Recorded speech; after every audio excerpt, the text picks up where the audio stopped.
speaker Marvin Bantugan, CTO at Z Ventures Blockchain Solutions.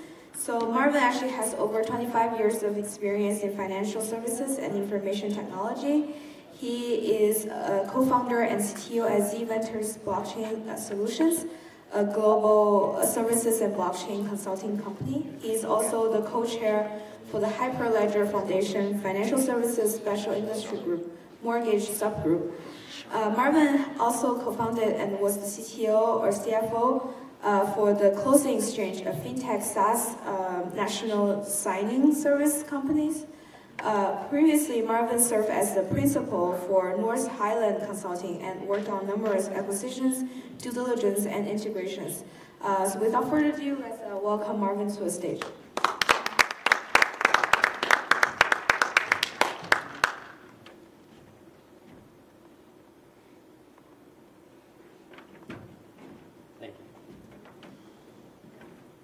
Thank you, everyone.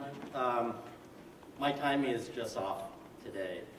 When I left my home, I live in the South Bay, and the score for the World Cup game was 2-0. When I hit the freeway, it was 2-2. So you guys are very lucky that I went on the freeway and did not turn around to watch the rest of the game, because I may not have made it back here. Okay, so again, thank you to everyone. I really appreciate you guys being here. I'm going to speak to you today about our company's blockchain journey. When I was creating this presentation, I was sitting with my son and I was practicing on my kids, as I sometimes do. And I was trying to come up with a title for this. And one of my kids, who's very frank with me, says, "You know, Dad, the title of your presentation should be What Not to Do for a Blockchain Startup." Great. So that should give you guys some insight.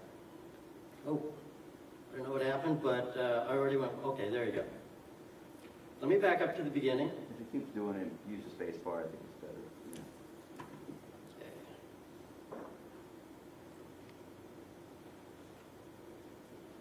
Yeah. Okay, cool. So first let me do the commercial portion and tell you guys about Zaventus. Okay, we are a global consulting services, strategy, and technology company.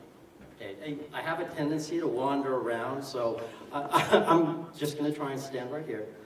Okay, we also offer client-managed staffing solutions, Zaventus managed staffing solutions, and obviously blockchain services.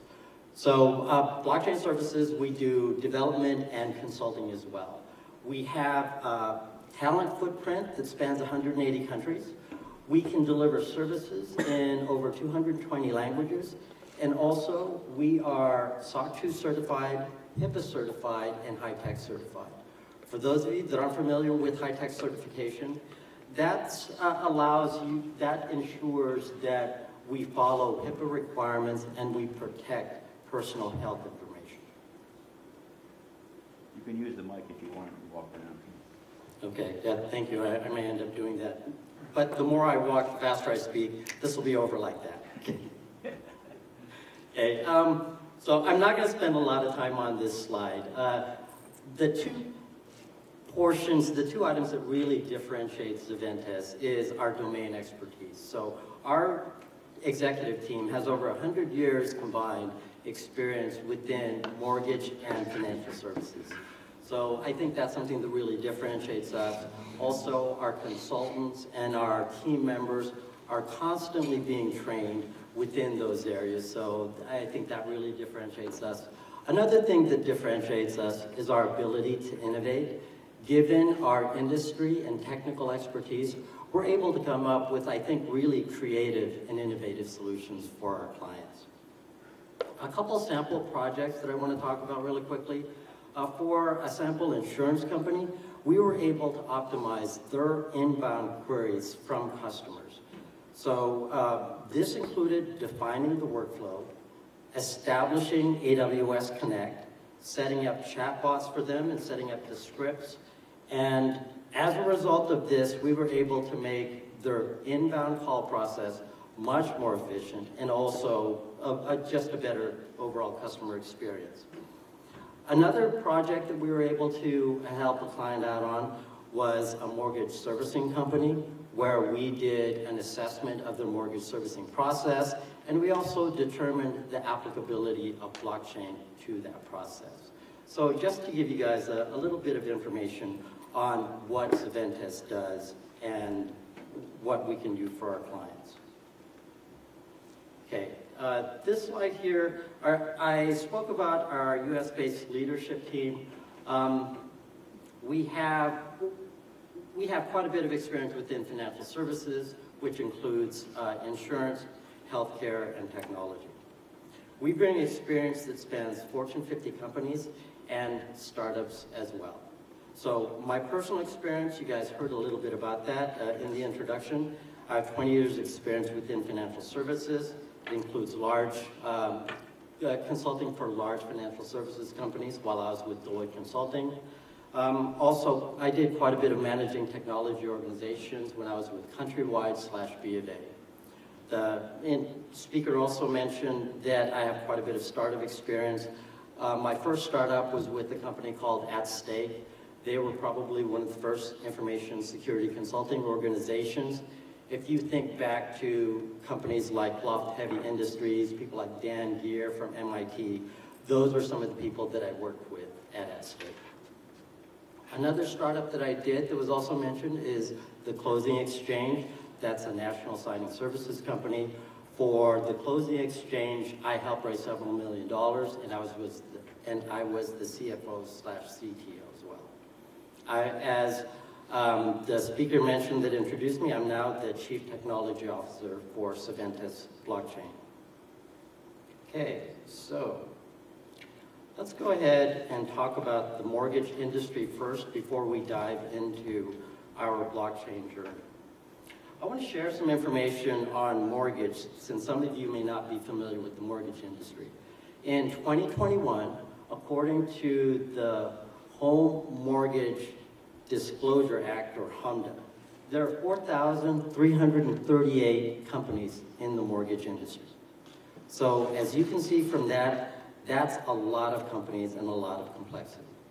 That includes lenders, brokers, title, credit companies, any company that plays a role in the mortgage industry. So that adds a lot of complexity to it. To give you an additional indication of what the industry is like, single-family residential mortgage was $13.2 trillion in 2021. There's $9.5 trillion in mortgage-backed securities, and the total mortgage debt in 2021 was $18 billion. So in comparison, US GDP in the third quarter was $25.6 trillion. So just from this data, you can see the mortgage industry is pretty large and does impact the economy quite a bit. Also, the sheer size and complexity of the mortgage market makes it a compelling opportunity for the application of blockchain. So whenever there's a big opportunity like that, you know consulting companies are going to go after it. So that's what Xaventus started to do. In 2020, we started exploring blockchain as a tool to streamline and improve the mortgage process. Okay, why blockchain and how does blockchain work? I'm not going to speak to any of that. I think this is a pretty sophisticated audience as well. If you do have questions about how blockchain works or why blockchain, come see me afterwards and I can definitely answer those questions. But I want to talk about our blockchain journey. So when we started taking a look at blockchain, we had to choose a blockchain platform. You guys are already probably pretty familiar that there are a lot of blockchain platforms. We decided to choose Hyperledger Fabric. Okay, so what is Fabric? Hyperledger Fabric is an open source permission blockchain that was started in December of 2015 by a consortium of companies. Those companies included IBM, Int'l, SAP, JP Morgan, Swift, Accenture, a whole slew of industry leaders. And Fabric is also part of an extensive tool set, as you can see from this slide.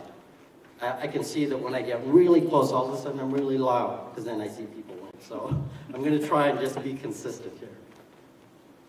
Okay, so this slide shows the breadth of technology for Hyperledger. It lists graduated and incubating projects. Graduated projects are those that meet a sufficient scale, so real-world use, that it has scalability, and then it also meets a minimum level of functionality and security. On the graduated projects, I want to speak a little bit about some of these. I know that another speaker already mentioned Hyperledger Aries. That provides a shared, reusable, and interoperable toolkit for creating, transmitting, and storing verifiable digital credentials. Another one that I want to mention is Besu. That's an Ethereum client designed to be enterprise-friendly for public and private networks. And then Sawtooth, which is a dynamic consensus feature enabling hot swapping of consensus algorithms. One that I do want to mention that is not graduated is Hyperledger Firefly. Firefly is a tool that was just recently graduated to be an enterprise or completed project, but it does show as still being incubating here. Firefly is a complete stack for enterprises to build scalable and secure Web3 applications. And I'm going to talk a little bit more about Fabric in the upcoming slides, because this is one of the tools we selected. Okay, there's an old saying, and this is really going to age me, is no one ever lost their job for hiring IBM.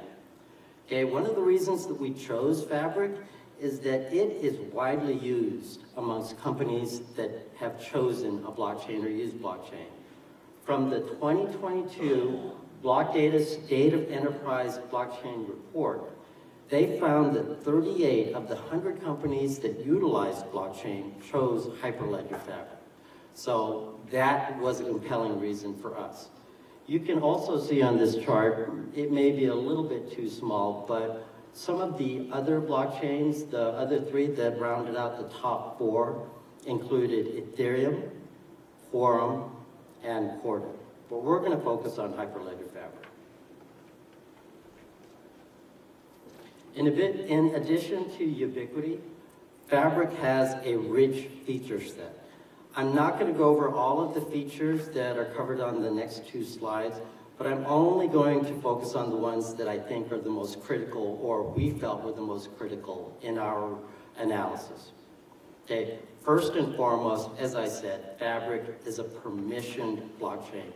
For our purposes, working with financial services companies, we need to control who has access to the blockchain. So that meant it has to be permissioned. Next, and this is expounded upon on several bullets on this slide and the next slide, is flexibility. We needed a blockchain that was very flexible as we learned it and built applications on it. This meant modularity. This meant a pluggable consensus algorithm, a flexible smart contract approach, and flexible data privacy. So in addition to the reasons that we chose Fabric from this feature set, here are the top 3 reasons that we chose Fabric.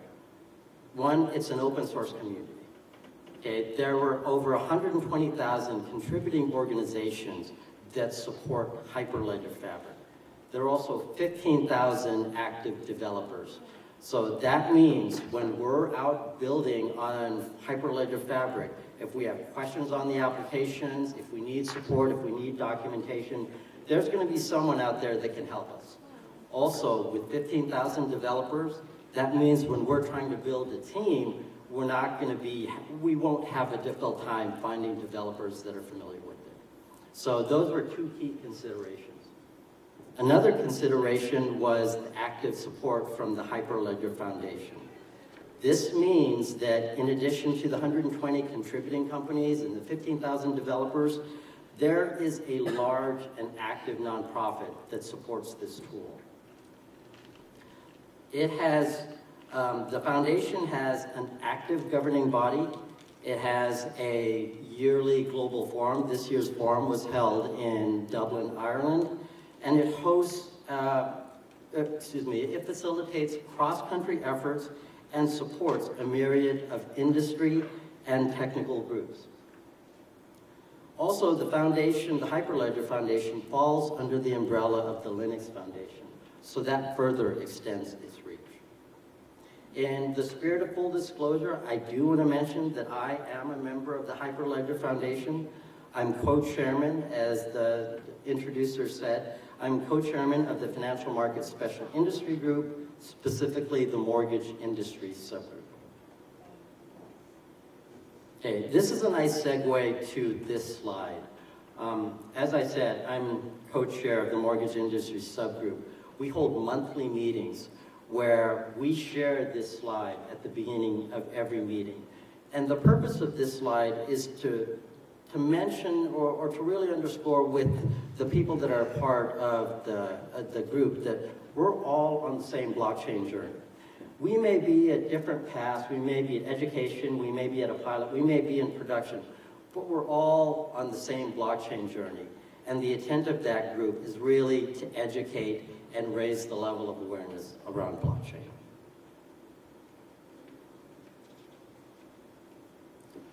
Okay, so that was the commercial part of my presentation. So this is where things get interesting. So as I said, we started our blockchain journey by educating ourselves. We researched blockchain, we joined the blockchain community, we got certified. We created a blockchain lab in 2021, and we had one full stack developer, and we had several interns. Based upon our research, as I mentioned, we chose Hyperledger Fabric, we joined the foundation, and we started to take advantage of the large knowledge base that the Hyperledger Foundation has. They had several sample cases that we started to play around with. So starting from the left-hand slide, left portion of this slide, we started with their most basic sample cases. We started with asset transfer and FabCard. So it took us a while, but we got those applications up and running. And then we started to manipulate them. We modified them to be applicable to the mortgage industry. This was as simple as changing the asset names, deleting and creating nodes, deleting customers, and creating mortgage-related customers. So being the tech guys that we were, our project team, we implemented 2 sample cases. We thought we were getting pretty smart, and we even called ourselves blockchain badasses. Big mistake, okay? We decided to take an in-house process of tracking and tracking training and training certificates and put it on the blockchain for our own use. So actually apply some of the learnings that we got. So before we go into that stage of the process, so let's drill down a little bit on what we learned during the first 2 stages, during the first 2 sample cases. The sample cases were running on Fabric, and they ran on a local machine. In comparison, our certificate app would be running on AWS and would be utilizing Hyperledger Fabric. The reason for the switch is we wanted to run it on the cloud. And in a fantastic display of hubris, we thought Fabric, Ethereum, what's the difference? Blockchain is blockchain, right? I don't think we could have been more wrong. There's a significant difference between taking an existing sample case and making changes to that and developing a brand new process on a blockchain that you're not familiar with. And also, to further complicate development, we added a MySQL database for storing certificates. All of these factors made this project much more difficult than the sample cases. Here are some of the problems that we encountered in our development. One of the first problems we ran across was trying to do development on Windows subsystem for Linux, or WSL. Okay, my recommendation for those of you guys just getting started, don't. Just don't. It's not worth the effort. We probably burned a couple weeks trying to get WSL up and running without any errors. Use either Mac OS or Linux. Okay? Another problem that we encountered during our development is something that's emblematic of using open source software. And you guys have probably run across this already. Sometimes there are slight differences between the versions of code, and then that can cause compatibility issues. Remember, all of this is open source. And usually what you'll find is the latest version of the code is not necessarily going to be the correct version. This is where the Hyperledger community came in very handy. When we started experiencing these bugs, started experiencing these compatibility issues, logged into GitHub, and eventually someone would be able to say, yeah, don't use that version, use this version, and then you'll be fine. In a later slide, I'll discuss some of the other lessons we learned as well. Okay, once we completed the certificate project, our next step was to create a proof of concept mortgage application utilizing blockchain. Initially, we used Ethereum as our blockchain platform for what we called POC1, but then switched to Fabric for POC2. The primary reason for switching was transactions per second, or TPS. So TPS on Ethereum, probably about 7 to 12 transactions per second, which may be okay for a POC, but if you're trying to build an enterprise-wide application, that's going to be a problem. Okay. In contrast, Fabric claims to have a TPS in the 2,000 to 3,000 range. That's shown on the next slide, actually. But observed TPS is probably closer to 1,000 transactions per minute. And then just to give you guys another data point, MasterCard utilizes a network that claims to handle around 5,000 transactions per second. Okay, let's drill down on the proof of concept. This slide shows our architecture at a high level and our tech stack. Starting from the top at our application layer, this is where most of our app development was taking place, and we use some flavor of JavaScript, either React or Angular. A lot of the blockchain functions take place at the next layer down, the distributed computing layer. So this is where replication, consensus, hashing, all of that takes place. We used RAP for our consensus algorithm, AES 256 for encryption, and we also used Hyperledger Firefly. I mentioned that at the beginning. What we loved about Firefly is that it provides a system upon which you can build a decentralized blockchain. It allows you to really to set up the plumbing that you need for a blockchain. And I'll talk a little bit about that in another slide as well. Continuing down the stack, we have the platform layer where we have our RPCs and APIs. And then finally at the bottom layer is AWS. So this is where we have our EC2 and S3 instance, and then our DynamoDB database. Okay, so what did we learn from this exercise? Here are some of the key lessons that we learned. So I already mentioned about the open source community, so definitely take advantage of the open source community and the resources. And for us, that meant the Hyperledger community. Their sample cases, documentation, and most of all, GitHub were invaluable. Also, as I already mentioned, Firefly. Building a blockchain is incredibly hard, as we found out. Okay? Firefly eliminates the most difficult part of that, building what we call the plumbing. So this includes cross-organization of data flows, a mixture of decentralized and centralized tools for messaging, connectors, and identify registry, network management, and a programming module. So this doesn't really cover all of the tool sets within Firefly, but it's unbelievably helpful as well. Second, and this is probably the most important thing, if you guys don't get anything from my speech, this is the one to focus on. Have a lot of discussions around architecture.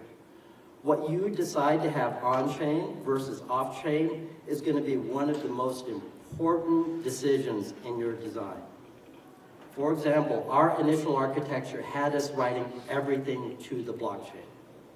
Okay, for those of you that know, this is an unbelievably bad idea.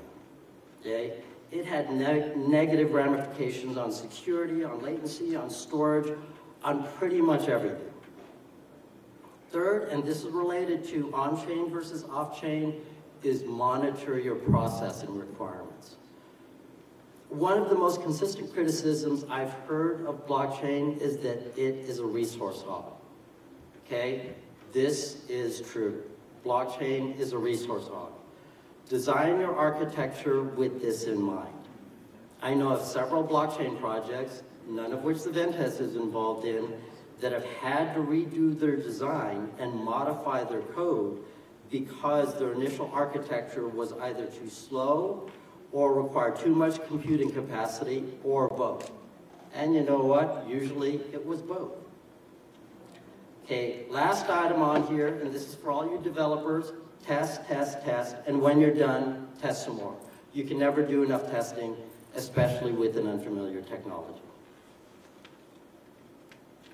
Okay, next steps. We've actually completed another POC.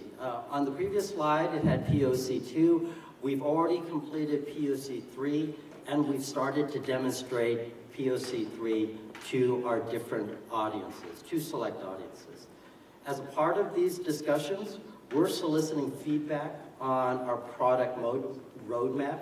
Do we build another POC? Do we build a POC 4? Or do we build a minimum viable product, an MVP? For the latter, what's the feature set that we need for an MVP, and how much is this going to cost? So, as I've stated, we've taken the covers off our development and our POC, and we're talking to potential business partners and investors. And probably the most interesting part of this is the time in which we've been doing this. We're trying to raise money during one of the most interesting periods or difficult periods in the mortgage industry. So if there's anyone that's interested in getting more information on our proof of concept, or you're sitting on a couple $1 million, see me afterward. I'd like to have a really good discussion. Okay, that's the extent of my presentation. If you guys have any questions, please let me know.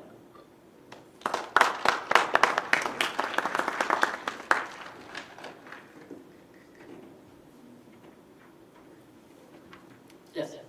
Did you, Mike.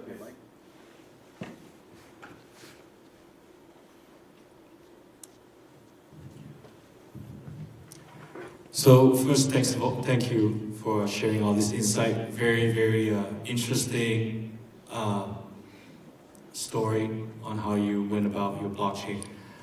My question is, with the Hyperledger deployment and environment, were you looking at anything outside of AWS at any given point, or you just kind of stuck with AWS all the way? Real easy answer to that. We stuck with AWS because I know AWS. So stick with what you know. Didn't have time to learn Azure. But based upon my discussions with other people on the project team that were familiar with Azure, I think it would have been just as easy, or as in our case, just as difficult, just some slight differences. What we did like about AWS is that they were trying to come up to speed on blockchain as quickly as possible. As I said when we started, they weren't compatible with Hyperledger Fabric, and then during the course of our project, they did get up to speed and were very helpful after that. It's still a challenge actually speaking to a live human being at AWS, but you know, that's another story. Yes. So, thanks for your talk. It was awesome. I had done some work also in a previous position where there was a company that was doing mortgage applications. My question to you is, who owns the application once it's submitted? My perception was that, in this case, that we would have a share, an application where, you still have decentralized storage and you have the asset that's completed and the representation of that. And that that information would be retrieved, from their decentralized storage into yours to process it. But I've heard that once an application is submitted, that maybe they don't own it. And so I'm curious about that aspect, because with loan applications, specifically for mortgage, it came up with a few banks. Okay, so let me make sure I understand your question. Who owns the information that's contained within the mortgage application? Right, the application itself, when I send you the application, and it's an electronic application, and it's signed and everything, that's PII that I'm providing to you, a lot of information. It's neat, I'm providing it to you, and so my perception was that you would have an application where the application being used allows me to share that information, assets with the other organization, and so you become processor and the user is the controller. See, I did the same kind of experiments for 2 years at Drexel before, and so I totally understand everything that you were talking about. I'm curious what you came up with in your conclusion about the ownership of the actual artifact itself. If you store that in a centralized database, we haven't made any progress on Web 3.0, right? Yeah, and part of my answer to that would start to delve into some of the things that we're trying to do in a future version of the application. So that portion of the answer I would want to take. No, but just in general, I'm just curious in general what your thinking is. Yeah. In terms of who owns that asset. Is it the organization or the user, that's all? It would be the organization. Our business model, at least what we're thinking about, is we're going to have a SaaS application, and then people would pay a subscription fee to use that application, provide their mortgage application, and then it would live within the blockchain. One of the things that's the most challenging about the mortgage industry is that your application is then transferred from different parties, from the original lender to title to the mortgage servicer. You no longer own that.